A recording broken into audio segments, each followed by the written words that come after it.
peu de miel? Oh, avec plaisir.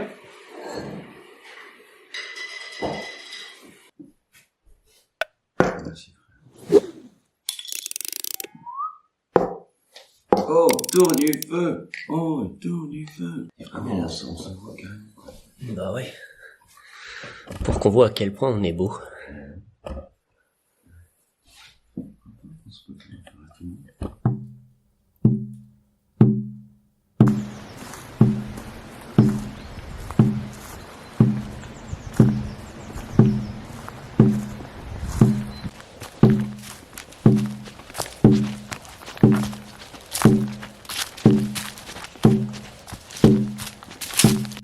Puisque on vient de faire la cérémonie, je pense qu'on peut rebondir là-dessus. Peut-être se poser la question, pourquoi t'as fait une cérémonie? Pourquoi on a fait une cérémonie? C'est toi qui l'as faite, mais j'étais présent. Eh ben, quand je ressens le besoin, en fait ça part d'un besoin, je sais pas vraiment pourquoi c'est pour assouvir un besoin. En fait. Ça part de ça. Et aujourd'hui,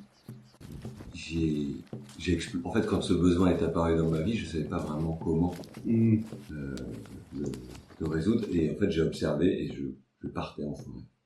Voilà. Je partais crier en forêt. C'était ta cérémonie? Ouais, c'est parti de là. C'était ça. C'est parti de ça. J'ai 4-5 ans, je partais en forêt. Ah ouais? Ouais. Ah, aussi jeune que ça? Ouais. Ah. Et en fait, au fur et à mesure, t'apprends à plus aller crier en forêt. Et puis finalement, j'y suis revenu d'aller crier en forêt, mais avec du coup les espèces cérémonielles. Je pense que déjà enfant, pareil en fait, comme toi, j'ai vécu à la campagne, où j'avais accès à la forêt, ou au moins à un jardin, à de l'herbe.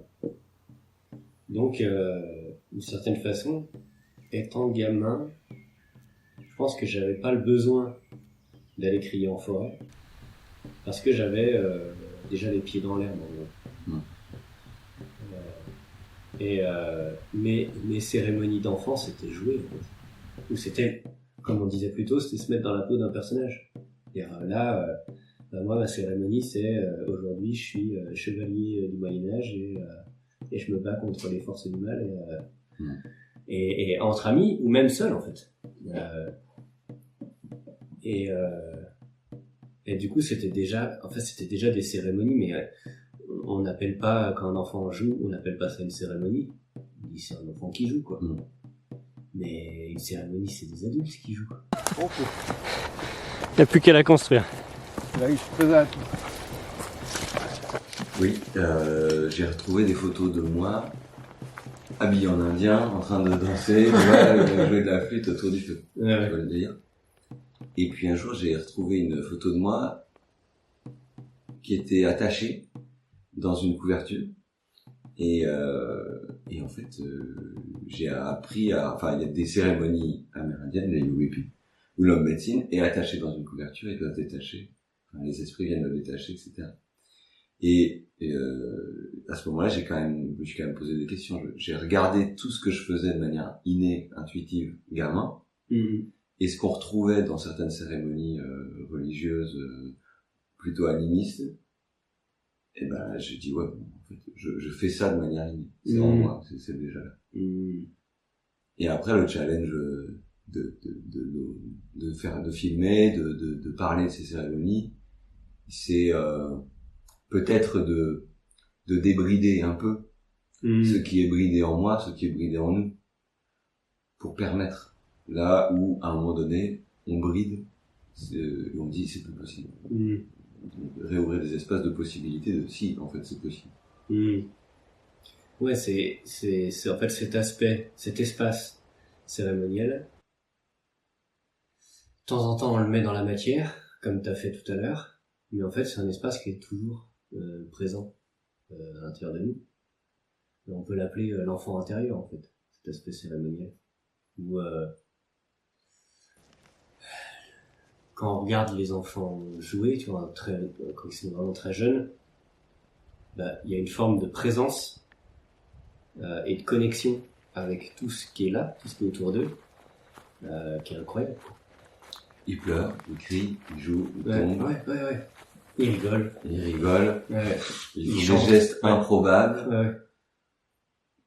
Et après on désapprend et on se le permet plus, ou alors on se le permet dans le théâtre, on se le permet. Voilà, c'est ça. On va se permettre d'accéder à cet espace intérieur que sous différentes excuses en fait, que l'adulte peut utiliser. Une excuse qui est la plus courante, ou une des plus courantes aujourd'hui, c'est les festivals.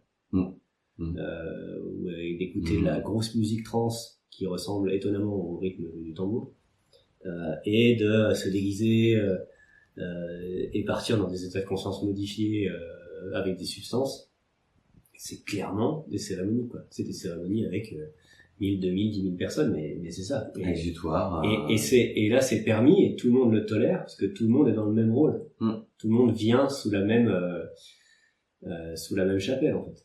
Donc, c'est ok. Carrément. Et pour moi, ça montre le fait qu'il y ait autant de... C'est comme si on cherchait constamment une excuse, en fait, d'aller dans ces espaces-là. Chaque fois que quelqu'un va sortir dans un bar avec ses potes, picoler un peu plus, en fait, c'est pour retrouver cet espace-là, cet espace où on a l'excuse d'être l'enfant, d'être le libre, le fou et libre, qui est plus conditionné, qui s'empêche plus. Mais en même temps, je comprends l'idée du masque, parce que d'ailleurs il y a le costume que j'ai utilisé dans la cérémonie, qui protège et qui me permet d'exprimer les parts de moi qui ont été brimées, donc qui veulent plus se manifester aux yeux de tous. Et certains vont appeler ça des esprits. C'est-à-dire des esprits qui viennent habiter le corps, sans passer par le filtre de la compréhension. Ça passe tout de suite par le corps, par une position du corps, par un mouvement.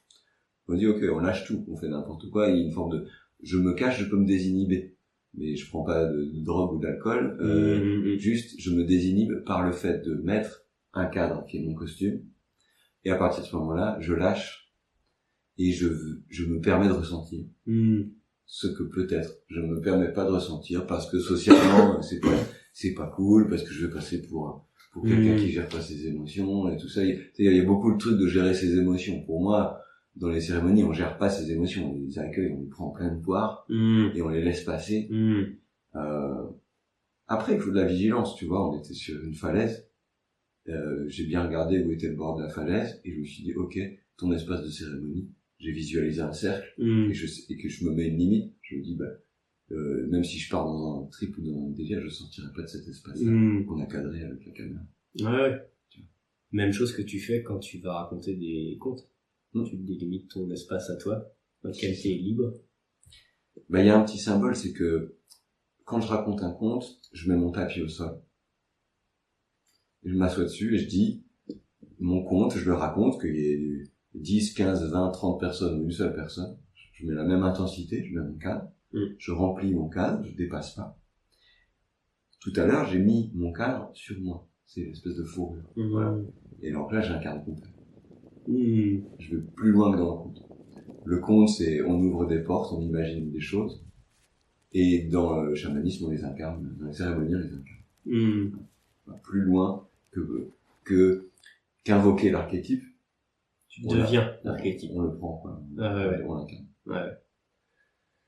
Ouais, ça me fait rebondir à ce que je disais plus tôt quand le premier chaman que j'ai rencontré, Rémi, m'expliquait que lui, pour entretenir sa relation avec ses animaux totems, un de ses animaux était le loup, et il allait incarner le loup en se mettant dans la peau, quoi. Et la nuit, il allait hurler à la lune.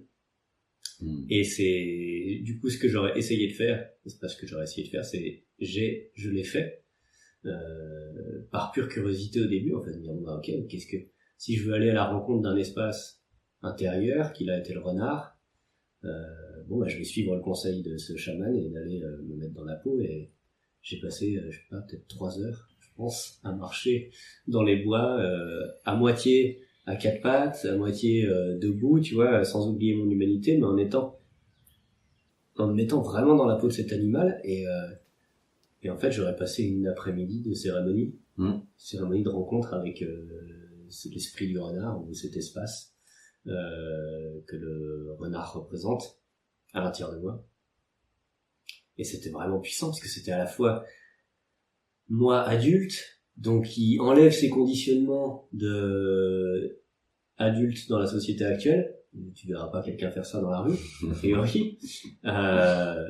Et dire ok, bah j'enlève mes peurs, j'enlève mes limites, mes conditionnements. De toute façon, bon, il y a personne pour me voir, je suis dans la forêt. Mais quand même, tu vois, tu te dis, bon, on sait jamais, t'imagines, il y a un promeneur, je sais pas quoi, tu vois, puis t'es là à 4. Bonjour. comment tu réagis, tu vois, donc il y avait ça, et du coup cette peur en fait me mettait aussi dans le monde de l'animal, qui est sur ses gardes, en fait, qui a des prédateurs. Excellent. Et donc c'était génial, l'humain redevenait mon vrai prédateur. Et du coup et en même temps j'étais un enfant surexcité, quoi. Quand t'es gamin et que tu fais avec certains amis, je me rappelle quand on était gosse, on n'était pas un chevalier, un pirate ou un cow-boy, mais on était un vélociraptor, un écureuil ou je sais pas, un lézard, tu vois. Et c'était génial. Et là, c'était retrouver cet espace-là de pure joie, de présence et d'innocence. C'était ça, c'est de l'innocence. Ouais, il y a quelque chose de la permission à se donner quand on va dans cet espace-là. Mais en même temps, on sait très bien que les gens admirent les artistes, par exemple. Parce qu'ils se donnent la permission de faire ce que d'autres répriment. Tu vois, pour le meilleur et pour le pire. Mais quand tu incarnes ton renard et que tu prends les émotions, en fait, c'est aussi prendre les émotions sans jugement. Tu les prends comme elles arrivent. La peur, l'inquiétude, la joie, l'excitation, pam, ça s'enchaîne très très vite, j'imagine, tu vois, quand tu incarnes l'animal. Et en même temps, en faisant ça, pour moi, on permet à soi-même et aux autres d'exprimer des parts qui sont trop souvent maintenues sous forme de cocotte minute et qui vont aller s'exprimer en festival ou dans les moments où ça lâche. Et moi, je trouve ça et beau en soi, mais hyper efficace pour se redonner de l'énergie. Quand tu vas marcher en forêt, que tu incarnes quelque chose, t'as un pulse, l'énergie qui remonte. Une fois que tu te mets en mouvement, que tu commences à respirer, sentir, etc., ton rythme cardiaque s'accélère un petit peu, et la vie reprend une dorure. Les choses se remettent à briller, les sensations deviennent plus aiguisées, et enfin, pour moi, le chamanisme, ça passe par là. D'abord, avant tu sais, rien que la marche en forêt. Ouais. C'est juste une évidence. Ouais. Faut que ça passe par là. Ouais. Le chamanisme urbain, honnêtement, je sais pas que j'y crois pas, il y a des énergies et autant, voilà. Mais, pour moi, c'est pas possible. Ouais. La plus grande incarnation du chamanisme, c'est la nature, quoi. Au sens le plus terre à terre du terme. Tu veux vivre une cérémonie chamanisme, tu sais pas comment faire, bah, enlève tes chaussures et tes chaussettes et mets les pieds dans la main. Voilà. Voilà, c'est tout. Tu l'as, ton moment de... Une balle. Ouais. Bah ouais. Assieds-toi, la nuit, regarde les étoiles la nuit. Fais un câlin à un arbre. Voilà. T'as une cérémonie chamanique, elle est là. C'est pas sorcier, quoi. C'est un peu quand même, hein. Il y a quand même de la sorcellerie, mais c'est pas sorcier. Un peu quand même, mais d'ailleurs, oui, je pense que on est très bridé, cette part sauvage est bridée, en nous, et on parlait de la sexualité tout à l'heure, notre rapport aux relations humaines et aux relations amoureuses, et comment on s'exprime, comment c'est cadré, comment en fait, on a plein de blocages aussi à ces niveaux-là. Là où il y a certainement des peuples, enfin, je crois qu'on n'est pas gâtés au niveau européen, quoi. Les Français, on va être très, très cérébral, on doit rentrer dans des cases, dans des codes, mais qui sont pas bien définis d'ailleurs et qui sont remis en question. Ouais. Pour moi, ça doit repartir de la base, c'est-à-dire notre propre sauvagerie, cette énergie vitale qui nous fait envie, qui peut s'exprimer sous forme de relations, charnelles ou non, des relations de cœur, des relations spirituelles, et puis se pose la question, et c'est dans cette cérémonie qu'on a fait tout à l'heure, c'était vraiment ça qui était réactivé, c'était ok, si tu reprends ta sauvagerie, Si tu reprends toute l'énergie de la Terre, c'est énorme. Si tu te rebranches à ça, il va falloir se poser la question au service de quoi tu le mets. Parce que quand ça commence à pulser fort, soit tout de suite t'as envie de te reproduire comme une bête, soit de te battre. Soit de faire du sport, mais c'est trop sauvage, tu peux même pas le cadrer dans un sport. C'est tout de suite combat. Bien sûr, parce que les sports sont eux-mêmes très catégoriques. Voilà. Donc quand j'ai l'impression de reprendre cette vague d'énergie qui repart de la terre, cette part de sauvagerie, il y a beaucoup de choses qui tombent. D'un coup, ce qui est important, c'est avoir de l'eau, à manger, dormir, et c'est déjà énorme. Et ça devrait s'arrêter là. Et que il y a même plus de question de cheminement spirituel une fois que si tout ça est réouvert correctement, la matière et l'esprit ne font qu'un. Et dans l'idée, il y a un épanouissement complet. Il y a même plus de chemin. Après, il faut se demander, voilà, quand on invoque ces charges-là d'énergie, qu'est-ce qu'on en fait? Et là vient la question de l'intention de la cérémonie et du pourquoi. Mais que je découvre, là on est en train de boucler la boucle, du pourquoi, je ressens le besoin, je fais la cérémonie, et je vois pourquoi je la fais. À ce moment-là. Le fond et la forme ne font qu'un, en fait. Voilà. Et là on arrive et on se dit, ok, on a fait un chemin, est-ce que ça a guéri des choses? Je sais pas, mais ça a pointé des sujets. Jusqu'à la prochaine pleine lune. Chaque chose en son temps. L'implication physique, en fait, joue un rôle hyper important pour moi dans la pratique. Et par exemple, les personnes qui veulent prendre de l'ayahuasca, je leur dis, si vous voulez déjà un état modifié de conscience, prenez un tambour et puis jouez pendant 25 minutes.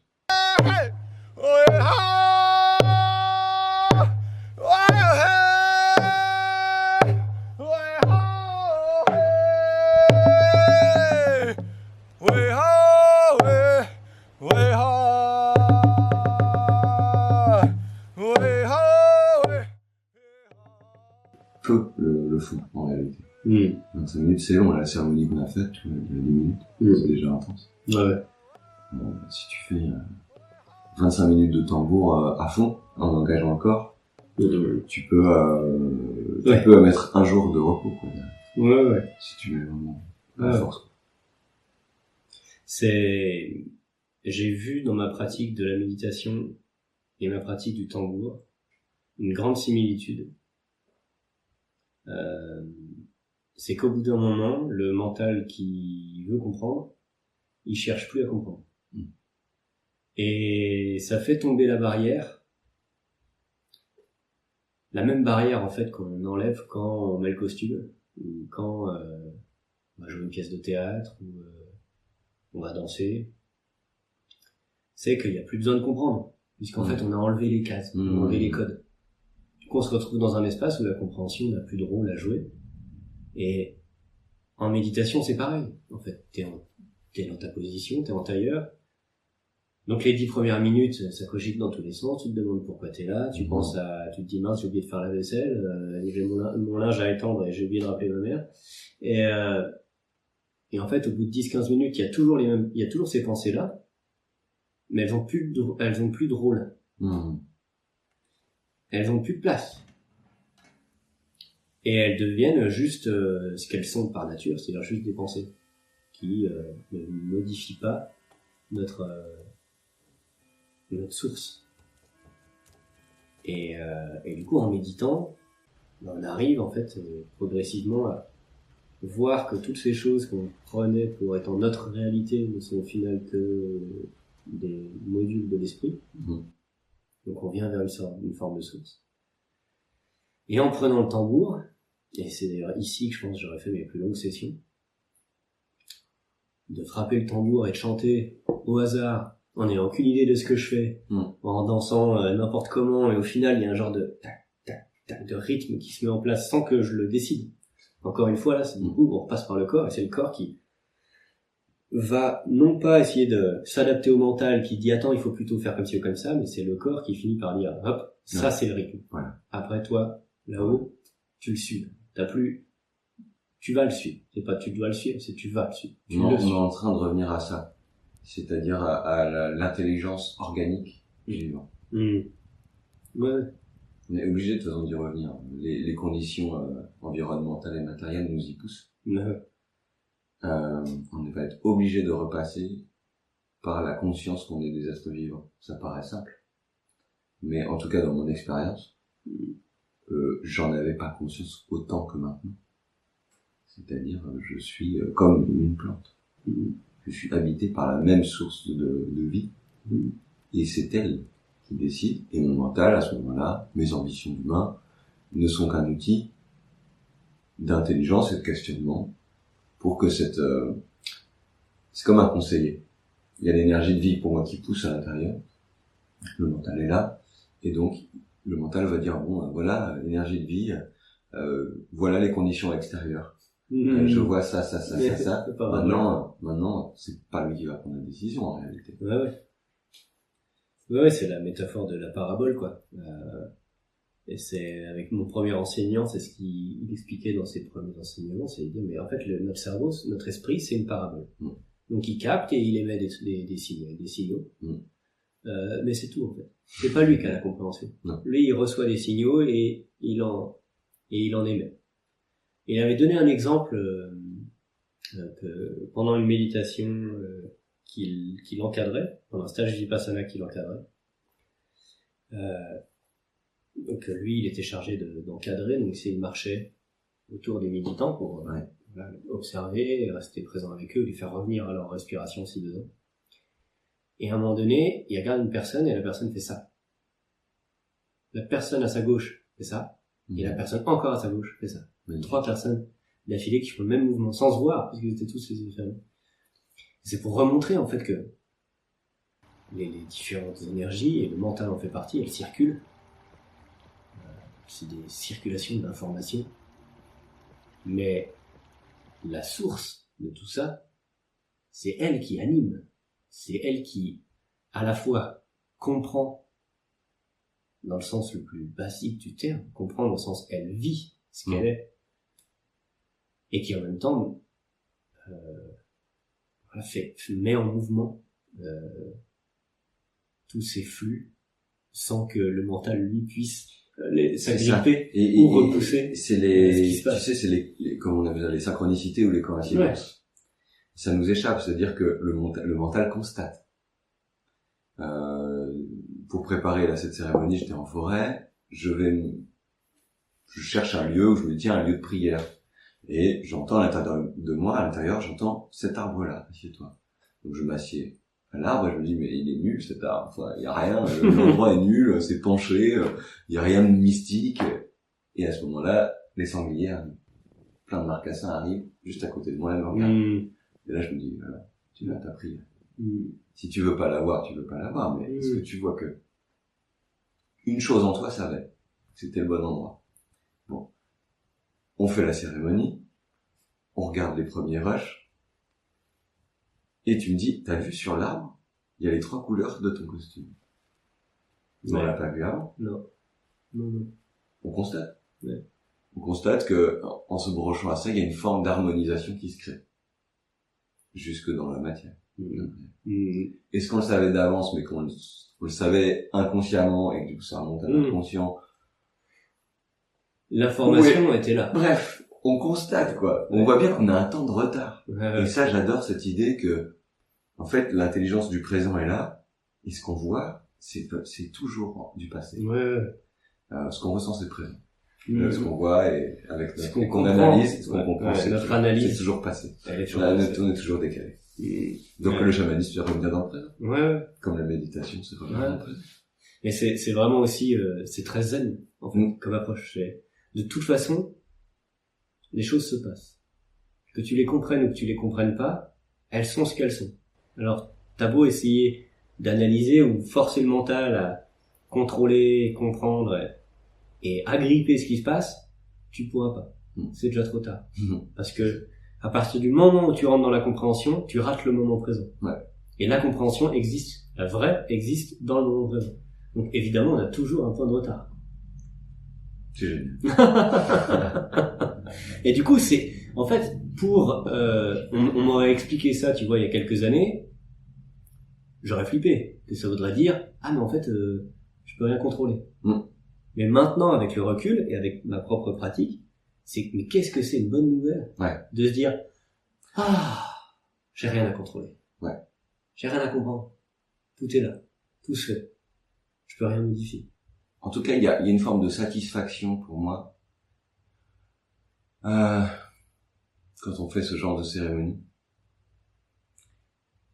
Sentiment de travail bien fait, dans le sens où notre rencontre avec ces cérémonies, nous on se re-rencontre à travers des cérémonies, ça nous échappe un peu, parce que on se rencontre dans un espace cérémonial. Donc déjà, on a un peu lâché. On sait que dans ces espaces de cérémonie, on a déjà un peu lâché. On laisse la possibilité à la vie de s'exprimer. Et la vie nous emmène à se dire, tiens, si on faisait des choses ensemble. Oui, mais quoi? Ça, c'est une cérémonie. Ok, des contes, des histoires, des cérémonies, tu filmes, je fais. Et en fait, ça, c'est une intelligence qui n'est pas Étienne veut un truc, Thibaut veut un truc. C'est, et si Étienne et Thibaut faisaient un truc? Est-ce que ça va, de créatif?